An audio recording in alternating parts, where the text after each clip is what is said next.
Баршаға сәлем, қымбатты тыңдарман. Ресми ақпараттарды ардайым біріншіден болып біліңіз келсе, арнамызға жазылып лайк түймесін баса кетіңіз.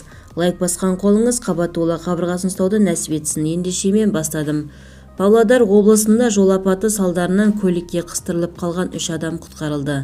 Аққулы ауылының маңында 2 жеңіл автокөлік соқтығысқан. Павлодар облысында жол апаты салдарынан көлікке қыстырылып қалған 3 адам құтқарылды. Аққулы ауданы ТЖ бөлімі жол апаты Омбы-Қапшағай автожолында болды деп хабарлады Түркістан.кз. Аққулы ауданы ТЖ бөлімінің мәліметінше, өрт сөндіру бөлімінің құтқарушылары жол-көлік оқиғасында құтқару жұмыстарын жүргізді.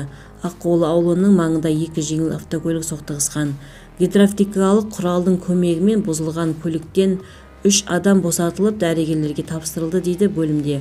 Павлодар Ньюс.кз сайтының мәліметінше, оқиға орнында Аққулы ауданы гарнизонының жеке құрамынан 6 адам және 1 техника жұмыс істеді.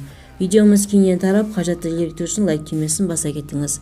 Комментарияға ой-пікірлеріңізді жаза кетіңіз. Бізді бақылауды жалғастырыңыз.